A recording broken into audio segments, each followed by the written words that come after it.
setelah mereka melakukan balas dendam dan akhirnya bisa merebut kembali daerah atau sesuatu yang semestinya menjadi hak mereka, kenapa mereka malah dihukum? Ya itu ya. Kenapa mereka justru dihukum? Karena mereka memperjuangkan hak mereka. Jadi menurut gua si Shogunnya ini adalah penguasa yang nggak adil. Ini penguasa apa? Ini penguasa apa? Anjing geledek. Wingardium Leviosa.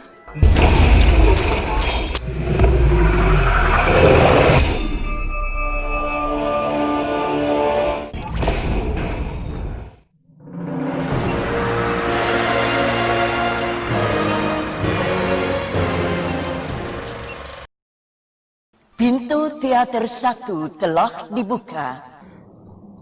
Halo guys, ketemu lagi bareng kita di channelnya apa kemarin lupa ya? Kita ganti nama gara-gara rupanya setelah kita cek itu ternyata nama kayak channel kita yang kemarin What the Film itu ternyata banyak banget di YouTube. Jadi kita mau nggak mau harus ganti nama jadi Watch the Frames. Di channel ini kita bakal ngajak kalian untuk bahas soal film-film yang hits ya, Be, soal visual effect, soal jalan cerita, film yang hits, pokoknya soal film yang ngedrop, film ya segala film sih. Pokoknya soal cerita soal film lah. Ya. Masih bareng gua, Paping dan Dabe. Buat kalian yang suka banget kalau nonton film tuh nggak cuma nonton, tapi apa nih namanya, mikir kenapa film ini bisa begini jalan ceritanya, kenapa bisa begini, udah bener di sini. Jangan lupa like, share, dan subscribe, dan bunyikan tombol notifikasi supaya kalian jadi orang pertama yang tahu kalau kita upload video baru. Oke, kali ini kita bakal bahas film apa, Be? Mungkin film yang underrated, yang nggak begitu terkenal banget, walaupun aktornya terkenal banget. 47 Ronin. 47 Ronin. Kemarin karena ada yang komen minta dibahas ini ya. Ya. Ada yang komen, terus ada yang nge-DM juga minta dibahas ini. Memang karena gue sih percaya karena dia pengen kita bahas ini karena aktor kesukaan dia sih. Siapa yang gak suka Keanu Reeves, coba? Aktor paling influential. Jadi ini film soal apa nih? Ini sebenarnya film ini udah banyak yang garap juga sebelumnya. Itu tahun 1960-an ada sutradara yang garap juga di Jepang, asli kan film Jepang. Akira Kurosawa. Akira Kurosawa itu sutradara top di Jepang ya? Bukan hanya di Jepang, dia dianggap sebagai filmmaker yang influential di seluruh dunia. Gara-gara saking kerennya filmnya dia, Clint Eastwood di filmnya Clint Eastwood itu niru filmnya dia. Ada beberapa adegan yang niru. Nah, dan kita ngomongin 47 Ronin ini sebenarnya itu udah ada sebelumnya filmnya dan mirip banget. Udah ada sebelumnya? Iya. Berarti ini sequel dong? Iya, bukan sequel sih sebenarnya. Ini kayak remake gitu. Oke ya, remake. Tapi yang kemarin settingnya juga di Jepang juga? Iya, di Jepang. Justru kalau ini kayak rasa Hollywood. Lu ngerasa nggak? Kayaknya agak rasa Hollywood gitu. Sebenarnya gue ngerasa Hollywoodnya karena ada si Keanu Reeves aja. Iya. Nah, pertanyaan gue kenapa film ini nggak semua dibikin pemerannya dari Jepang? Oh, mungkin karena jalan ceritanya si Keanu Reeves itu kan anak orang dari Inggris yang itu kan? Belanda, dia Belanda. Bukan Inggris ya? Belanda. Oh, iya. Anak yang campuran antara orang Belanda, terus ibunya itu orang Jepang yang dianggap outsider, dianggap orang luar, terus dibuang, nggak mau jadi manusia gitu. Terus dia diasuh sama Tenyu, asuh The Art of Killing. Nah, jadi ceritanya ini dari awal si Keanu Reeves ini katanya sih kalau di film itu katanya dibuang ibunya gitu ya, kata si orang yang di Tengu itu. Akhirnya dia dibuang di hutan di Jepang, hutan bambu di Jepang. Lalu dia dibesarkan oleh sekelompok iblis atau dewa sih itu setengah dewa ya kayaknya. Jadi kayak iblis gitu sih. Jadi dibesarkan oleh sekelompok iblis atau dewa itulah ya, pokoknya yang sakti mandraguna. Dan diajarin ilmu bela diri, diajarin ini itu, dan akhirnya stop di situ. Lu ngerasa nggak ada kemiripan sama Wiro Sableng? Iya.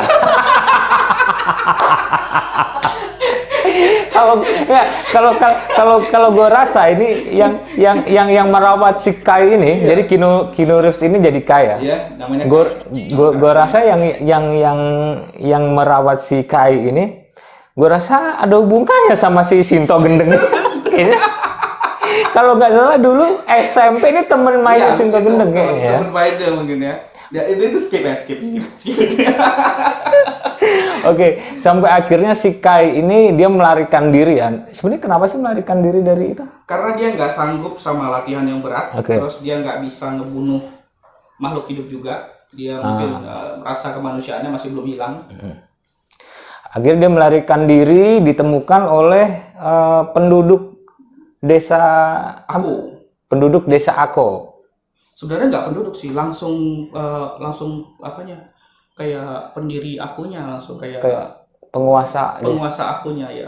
jadi kayak penguasa desa Ako itu ya di si Kai ini, si Keanu Reeves ini ditemukan oleh si itu segerombolan orang dari desa Ako itu, penguasa desa Ako. Akhirnya di situ dia dibesarkan kan? Iya. Di desa Ako itu dibiarkan hidup. Iya. Nah, semakin bertambahnya waktu, Iya. akhirnya kan di desa Ako tuh ada putri ya. Anaknya si penguasa itu namanya Mika. Mika. Putri Mika. Akhirnya dia jatuh cinta kan, si Kai ini jatuh cinta sama si Mika. Begitu sebaliknya si Mika ini jatuh cinta mati kecintaan sama si Kai. Iya. Tapi mereka belum bisa bersama ya kan, karena si Kai ini dianggap bukan dari golongan mereka gitu, bagaimana sih? Iya, outsider, dianggap Ya, orang luar. bukan seorang samurai atau gitu sih, atau lebih gimana? Bahkan bukan manusia, dia dianggap Iya, bukan manusia. dianggap setengah iblis ya, Iya. dianggap setengah. Jadi menyeramkan gitu. Padahal sih nggak serem, padahal juga tampan kan tidur di situ. Kenapa dianggap menyeramkan ya? Nah, karena mereka nggak bisa bersatu, ya udahlah mereka ini berdua memendam cinta, memendam cinta yang tidak akan pernah bisa bersatu. Set. Dan akhirnya karena desa ini mau dikuasai oleh siapa itu gerombolan?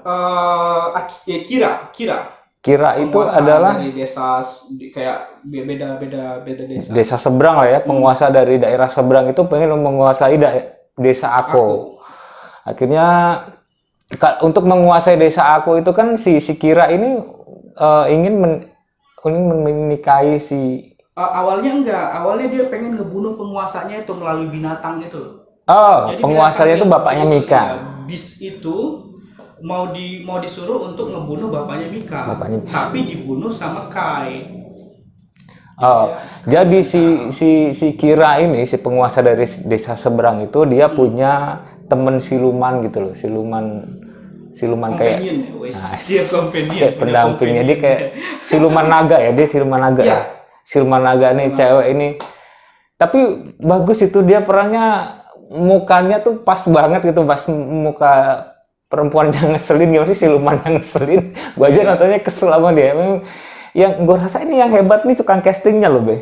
Oke. Pas banget casting si ceweknya ini, ngeselin menurut lu gimana? Ya perannya dia di situ ngeselin, agak binal gimana. Ngeselin ya, makanya lu harus tonton ya ini film. Si cewek ini ngeselin banget. Akhirnya singkat cerita si siluman ini tadi kan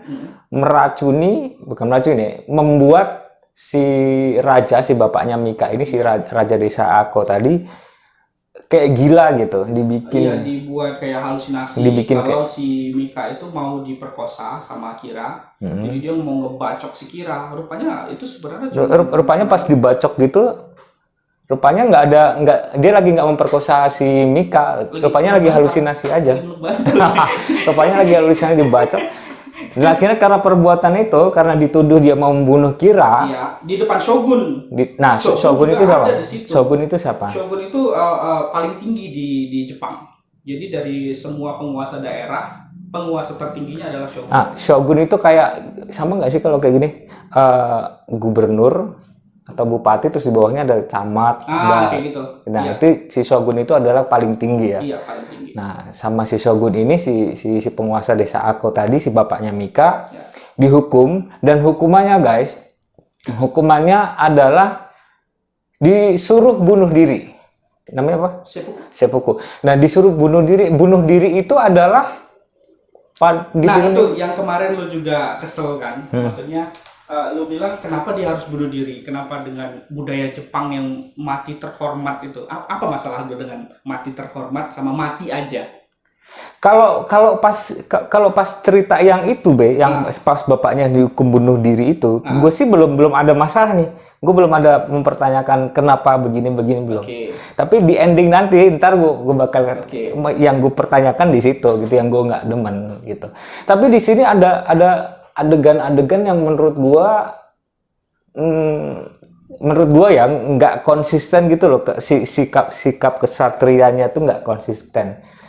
Jadi tuh pengawal setianya bapaknya Mika tadi siapa namanya?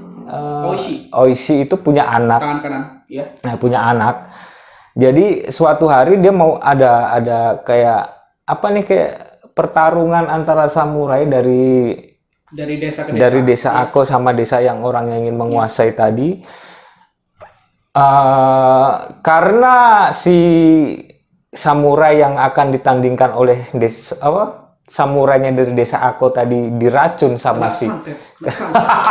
diracun sama si siluman perempuan yang brengsek tadi ya. Akhirnya mati. Mau nggak mau si Keanu Reeves nggak mati, dia cuman kayak ya nggak bisa ngapa-ngapain gitu. Ya. Pokoknya intinya dia nggak bisa mengikuti pertandingan lah. Ya. Akhirnya mau nggak mau si Kai ini kan menggantikan si samurai itu tadi, sebab kalau nggak pertarungan ini nggak ada pertarungan atau desa Ako nggak bisa ngajuin, nggak bisa kayak dipermalukan banget desanya. Itu merasa malu sekali. Akhirnya mau nggak mau si Kai ini menyamar jadi si samurai. Nah, anaknya si Oishi ini kan anaknya si Oishi ini kan tahu kenapa si Kai bisa maju jadi bertarung gitu. Alasannya tahu karena dia melihat si itu diracun kan. Nah, yang gue nggak suka adalah kalau dia kesatria nih ya, mestinya karena si Kai ini kan akhirnya dihukum dipukulin karena dia bukan samurai. Kenapa dia memberanikan diri maju bertarung sebagai samurai gitu kan? Benar. Harusnya si anaknya Oishi ini dia bilang dong, gue tahu masalahnya begini, tapi dia diem aja gitu, nggak punya keberanian. Dia cuma lihat gini. Iya, dan dengan muka yang malas gitu. Kan harusnya sama-sama kesatria tuh harusnya berani mengungkapkan. Ini pandangan gua. Tapi yang gua tangkap dari situ si anaknya juga bukan seorang samurai, masih belum samurai. Iya, tapi sampai itu bapaknya gitu kan. Iya. Tapi untuk menjadi kesatria kan nggak harus bisa jadi sama. Ini gue kayak komplain jalan cerita ya. Ini karena berarti film ini kan berhasil membangun emosi gue gitu loh, ya kan. Nah, akhirnya singkat cerita si mereka ini ya si Kai, terus si Oishi, dan itu banyak banyak samurai yang lain itu. Nah, kenapa mereka disebut 47 Ronin? Karena Ronin dan samurai itu beda. Kalau samurai itu adalah samurai yang bertuan. Mereka masih berbangga diri. Jadi kayak gue punya tuan. Kalau mereka nggak ada tuan lagi, mereka tuh kayak mengelana aja jadi Ronin. Karena tuannya udah dihukum bunuh diri tadi kan. Nah, karena itu mereka merencanakan sebuah balas dendam untuk merebut kembali desa Ako. Ya kan, akhirnya yang tadinya Oishi ini nggak suka sama si Kai, ya kan? Awalnya dia nggak suka sama si Kai kan, akhirnya karena si Kai udah si Oishi dihukum dimasukkan ke dalam tanah selama 1 tahun sama si penguasa yang baru. Iya, makanya apa ya selama 1 tahun di situ? Iya, tiba-tiba aja kehujanan nggak pernah ganti baju loh, kasian. Lagi hujan nyamuk loh, kasian banget lu. Tahu gitu lu nyimpen nomor WA gua gitu. WA gua kan lu kasih tumpangan. Ya kan, daripada beli 1 tahun dikurung di bawah tanah ya kan, atapnya hujan kehujanan, banjir kebanjiran, berak juga di situ. Pup di situ ya kan, kasihan banget. Nah, akhirnya begitu dia keluar, dia merencanakan balas dendam, dia mencari si Kai untuk meminta bantuan si Kai. Iya. Ya kan? Tapi di situ pun kecurigaan Kira juga masih ada sama dia kalau ini jaga-jaga nih, ini kayaknya mental ini nggak bakal hancur gitu aja. Makanya dia pura-pura jadi gila. Oh iya. Orang di kampungnya itu mikirnya dia nggak akan balas dendam. Dan si salutnya gue sama istrinya si Oishi sih. Jadi dia berpikirnya begini, ya gue istrinya seorang samurai, tugasnya seorang samurai adalah tugas gue juga gitu. Itu kayak tentara kayak kita gitu. Jadi dia sama si Oishi ini diminta untuk berpura-pura mereka bercerai gitu supaya ya kan. Ya jadi nggak ada yang tahu kalau dia bakal merencanakan pembunuhan si Kira. Akhirnya mereka mencari si Kai, akhirnya ketemu ya kan, singkat cerita. Dan waktu ketemu di Kai kan di Dutch Pirate ya, di tempat kayak pirate gitu. Oh ya, itu Gue ngerasa kayak langsung tes filmnya tuh kayak lagi nonton Pirates of Caribbean gitu. Iya, kayak lagi nonton Pirates of Caribbean. Iya, iya benar. Ingat nggak ada yang botak terus bertato? Tatonya tuh modern banget. Suka menurut gue sih kurang. Ini sebenarnya settingnya gimana? Kan di Jepang nih tadinya nih. Iya di Jepang. Di Jepang, terus waktu nyari Shika ini tiba-tiba kayak di pelabuhan-pelabuhan itu yang kayak The Pirates. Itu settingnya pas itu di mana sebenarnya? Kenapa itu orang-orangnya adalah bule-bule gitu? Tapi sejak zaman dulu kan memang kapal tempurnya Belanda kan memang terkenal banget. Sejak mungkin 1800-an, sekitar segitulah, 1600-an. Akhirnya si Kai mau membantu kan, mau membantu balas dendam, tapi ada syaratnya. Kalau gue mau bantu lu balas dendam, tapi syaratnya kalau lu berani sekali lagi tunduk atau bersimpuh di hadapan si Kira, gue yang menggal kepala lo. Gue yang bakal menggal kepala lo. Wah, di situ dia keren banget di situ, kesatria banget dia di situ. Akhirnya rencananya gagal. Rencananya gagal. Tahu gak siapa yang menggagalkan? Ayo coba tebak siapa yang menggagalkan. Si siluman naga tadi. Jadi sebenarnya kalau kita pikir-pikir, tanpa si penyihir itu, si Kira itu nggak ada apa-apanya. Nggak ada apa-apanya. Iya, jadi dia kuat karena ada backup ilmu sihir itulah. Iya. Nah, terus waktu kegagalan pertama kali itu, dia digagalkan sama si perempuan melalui anak buahnya Oishi yang tertarik sama kecantikannya dia kan. Waktu itu kan dia nyamar jadi kayak jadi kayak geisha. Jadi kayak geisha. Oh ya, ini gue tadi mau keceplosan mau ngomong geisha perempuan. Nah, sebenarnya ya guys, kalau menurut film kemarin dulu aku sempat pernah nonton film Memoirs of a Geisha. Geisha itu bukan pelacur, bukan perempuan malam. Geisha itu adalah penghibur aja. Seniman. Ya kan? Disebutnya pas di film itu moving work of art ya, jadi seniman. Jadi geisha itu dia menari, menyanyi, jadi dia seniman gitu. Semuanya bisa. Bahwa nantinya ada seseorang yang akan kayak jadi disebutnya di film itu gue lupa. Jadi kayak kalaupun ada laki-laki yang bakal jadi kayak nyimpen lah istilahnya ya, kayak menyimpan dia, kayak membiayai hidup dia gitu. Tapi dia itu agak rancunya kita sama film Jepang ya, gara-gara itu kita beda banget budaya sama mereka, itu kita beda banget. Oh ya, nanti kapan-kapan kita bahas film itu aja, Memoirs of a Geisha. Itu keren banget. Okay. Itu konfliknya keren banget. Nah, gue suka sama Zhang Ziyi, kedua gue suka sama Gong Li. Gue suka banget sama Gong Li. Gong Li itu kan mirip sama aktris yang itu, yang matanya itu, yang kemarin lu lihat videonya.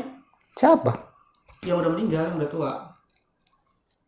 Bokir. Susana. Gong Li mirip banget sama Susana. Kasar-kasarnya itu loh, mukanya tatapan ini. Tapi Gong Li ini emang mukanya judes banget loh. Dia karakternya antagonis banget gitu. Oke, lupain dulu Memoirs of a Geisha. Lanjut tadi sampai kegagalan pertama. Kegagalan yang waktu dia pertama yang ngebunuh si Kiranya gagal. Terus akhirnya mereka balik lagi, regroup lagi ke timnya. Terus setelah itu kan mereka dia nggak mati kan, termasuk si Oishi dia nggak mati. Jadi pedangnya Oishi yang pedang dia asli itu diambil sama siapa yang penyihir itu, dikasihin ke Kira, dia bilang mereka mati gitu, dan Kira percaya aja. Terus mereka nyamar jadi penghibur, ya kan? Iya. Mereka nyamar jadi penghibur. Pada waktu malam pesta, ya kayak pertunangan antara Mika sama si penguasa yang baru tadi untuk menguasai desa. Karena kalau dia sampai menikah kan artinya desanya dikuasai sama si Kira kan. Iya, nah pada malam pesta itu si gerombolan si Kai sama Oishi ini berpura-pura sebagai penghibur. Iya. Itu adalah ternyata itu adalah malam pemberontakan gitu kan. Iya. Ya disitulah akhirnya mereka memberontak, akhirnya perang ya kan. Dan akhirnya bunuh si Kira gampang banget bunuh Kiranya. Gue kira memang bener sih, memang dia nggak ada keahlian apapun selain ngomong gitu loh, selain strategi kali ya dia mungkin. Iya. Kalau gue rasa karakternya si Kira ini bukan orang yang licik, bukan orang yang pinter taktik, cuma dia adalah orang serakah dan jahat aja gitu ya kan. Serakah dan jahat karena mungkin dia ada yang ngebantu. Iya. Dia kuat karena dia punya power, dia bisa menindas. Dia mampu pokoknya punya power karena dibantu oleh kekuatan magic si siluman ular yang binal tadi. Bukan siluman naga. Dan akhirnya si siluman naga ini akhirnya perang berkelahi sama si Kai. Ya, Kai. Akhirnya waktu awalnya dia nggak mau ngebunuh menggunakan kekuatan dari Tenyu, akhirnya dia menggunakan kekuatan itu untuk ngebunuh siluman. Oh iya, tunggu balik dikit lagi. Si Kai ini mampu membunuh si siluman ini karena dia mendapatkan senjata dari Tenyu. Iya. Karena dia kembali ke hutan itu untuk meminta bantuan, untuk meminta senjata dari si Tenyu. Pokoknya yang dewa-dewa yang merawat dia sejak kecil tadi, dia minta bantuan untuk memberikan sebuah senjata. Akhirnya senjata yang dapat. Nah itulah pakai senjata itu akhirnya si Kai bisa membunuh si siluman tadi. Nah begitu siluman itu mati, si Kira ini mati dengan mudahnya juga. Enggak, kita kira, tapi gini, kan kita kira tadi happy ending kan? Iya. Kita kira happy ending setelah dia mati. Oh, tugasnya kelar dong ini. Dan akhirnya si Kai sama si Mika akhirnya bisa bersatu kan? Bisa bersatu. Gue pikir begitu. Menguasai aku atau walaupun nggak menguasai bisa lah mereka. Iya, mereka deketan. Karena udah memendam cinta begitu lama ya kan? Iya. Ternyata endingnya nggak se-happy yang gue bayangin. Bahkan endingnya tuh menurut gue ngeselin banget. Sumpah demi Allah. Ngeselin banget. Endingnya begini. Udah cerita endingnya belum nih? Belum. Ya udah ceritain dulu. Ya, endingnya walaupun mereka sebenarnya itu balas dendam demi tujuan yang baik, tapi yang mereka lakukan tetap ngebunuh. Iya. Ngebunuh petinggi. Nah, karena si Shogun sempat melarang mereka untuk melakukan balas dendam kan. Gua nggak ngasih lu gimana caranya, nggak boleh balas dendam. Nggak mengizinkan lu melakukan pemberontakan balas dendam gitu. Nggak boleh balas dendam, dan mereka tetap balas dendam. Tapi si shogunnya juga mengakui mereka itu kayak memakai cara lama, cara Bushido menurut mereka. Jadi yang the old way gitu. Kalau memang lu kesatria, memang itu cara paling benar, walaupun itu salah. Jadi mereka permintaan mereka untuk mati secara terhormat itu diizinkan. Kalau enggak mereka cuman ya digantung gitu aja kayak kriminal biasa gitu. Mati secara kriminal biasa atau mati secara dignity, punya kayak pride gitu sebagai kesatria, sebagai samurai untuk seppuku sendiri. Ya, seppuku itu adalah bunuh diri tapi dengan cara terhormat ya. Iya, terhormat. Nah ini nih yang menggelitik pikiran gua nih. Dilema gua. Jadi gini, Mereka melakukan balas dendam ini karena mereka memperjuangkan hak mereka, merebut kembali apa yang semestinya jadi hak mereka. Benar. Daerah mereka, karena daerahnya diambil paksa oleh orang jahat. Ya. Ya. Satu. Setelah mereka melakukan balas dendam dan akhirnya bisa merebut kembali daerah atau sesuatu yang semestinya menjadi hak mereka, kenapa mereka malah dihukum? Ya itu ya. Kenapa mereka justru dihukum? Karena mereka memperjuangkan hak mereka. Ya. Dua. Ketiga, sama-sama dihukum mati. Yang satu adalah dihukum mati dengan cara tidak hormat atau dibunuh. Kriminal biasa. Dianggap ya. Ya. Dianggap sebagai kriminal biasa. Yang kedua, dihukum mati dengan cara seppuku apa? Seppuku. Ya. Atau bunuh diri dengan cara terhormat. Nah, menurut gua ini kan dua-duanya hukuman ini adalah hukuman mati. Cuma bedanya adalah anggapan nih, anggapan mati secara terhormat atau mati nggak terhormat. Tapi padahal ya sama-sama mati. Hukumannya adalah sama-sama hukuman mati gitu loh. Jadi menurut gua si shogunnya ini adalah penguasa yang nggak adil. Tirani. Penguasa yang benar-benar penguasanya. Jadi bayangin. Misal gue datang ke rumah lo, gue paksa lo nyerahin rumah lo, dengan lo gue ancem, gue bunuh keluarga lo, sehingga dong, sebagai yang punya rumah, sehingga harta benda lo jadi milik gue. Nah, anak lo datang untuk balas dendam, membunuh gue karena dia merebut kembali apa yang jadi hak mereka, hak keluarganya. Tapi anak lu malah dihukum. Malah dihukum mati coba. Ini penguasa apa? Jadi orang-orang rasa gini. Itulah yang membedakan kita sama Jepang kali ya. Jadi kebudayaan kulturnya kita memang sangat jauh berbeda sama mereka.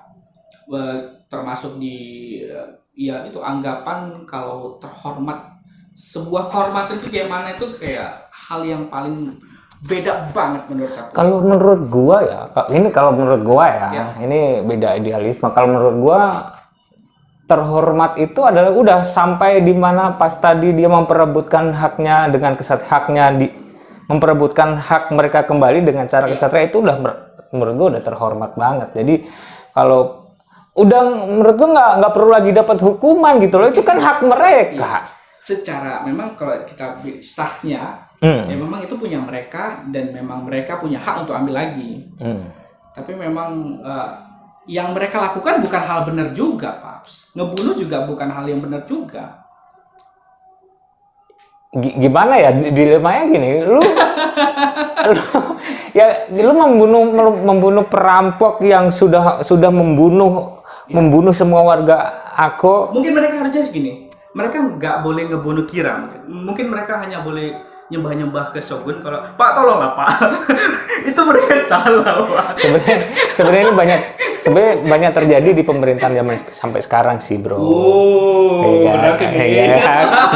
Gue nggak nyebutin ya di mana, cuma yang namanya nepotisme ya kan masih berlaku sampai sekarang kan, ya kan. Nepotisme rame-rame Ya kan. Kalau nepotisme kan kalau satu orang dosa ya kan. Kalau rame-rame ya dosanya bisa dibagi-bagi jadi kecil-kecil ya kan. Aduh, jadi yang gue kasihin malah Mika. Akhirnya Mika hidup sendiri ya. Ya, dia hidup sendiri. Terus waktu sebelum dia mati dia kayak nulis pesan. Aku bakal tunggu kau 1000 kehidupan lagi, bajingan. Banget. Nah, itu drama banget. Aku keinget siapa coba? Cupat Kai. Dihukum cinta, deritanya tiada akhir.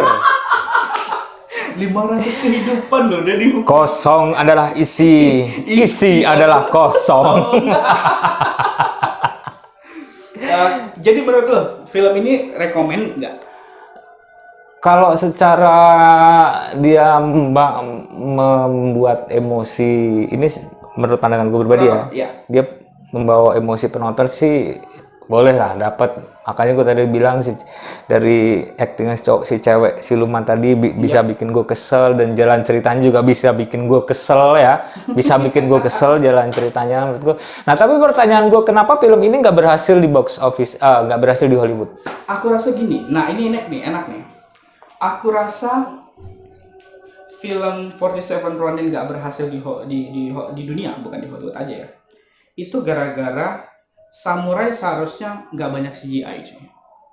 Harusnya nggak banyak CGI. Kalau kita tarik mundur, itu kan film tahun 2013, 47 Ronin kan. Kalau kita tarik mundur, itu 2010, 3 tahun sebelumnya, itu ada film 13 Assassin. Oh iya. Itu film tanpa CGI itu dahsyat banget. Ya. Tapi kok tumben si Keanu Reeves filmnya ini ya, menurut lo bisa mempengaruhi ini nggak, mempengaruhi karir dia nggak dengan film yang Enggak, buktinya John Wick. Iya. Oh iya juga ya. Buktinya John Wick. Ya sih, memang kalau udah ngefans ya, Iya. itu kan orang biasanya ngeliatnya ke situ. Jadi nggak begitu banyak mempengaruhi sama karir sih sebenarnya. Iya. Itu aja tadi yang pengen gue tanya, kenapa sih film ini nggak berhasil gitu. Kalau kita lihat The Last Samurai. The Last Samurai. Itu kan berhasil kan? Tom Cruise. Ya. Dia juga bukan orang Jepang yang membintangin film Jepang, dan itu berhasil menurut aku. Gara-gara memang nggak ada CGI-nya. Ya. Memang benar-benar taruh asli. Ada film lagi, filmnya nggak begitu berantem sih, cuma kehidupan di kerajaan dan banyak konflik. Ya. Itu pemerannya Gong Li juga. Ya. Itu judulnya The Curse of the Golden Flower. Oh, aku tahu. Udah nonton. Nah itu gue suka. Itu gue disuka bahwa di situ ceritanya si Gong Li ya itulah sama kayak si rajanya ini mau menguasai kerajaan si Gong Li. Terus ada lagi kayak Crouching Tiger, Hidden Dragon. Iya, itu dahsyat. Ya, itu kan? Tanpa CGI. Ya, aku suka yang pertama sih, yang masih ada Zhang Ji. Ya. Gitu. Yang masih ada Zhang Ji, gue suka. Oke, itu dibahas nanti. Ya. Oke, kayaknya segitu dulu bahasan film kita kali ini.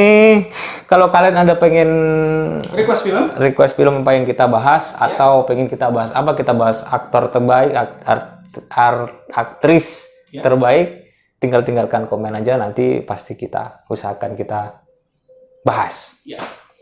Kayaknya horor ya.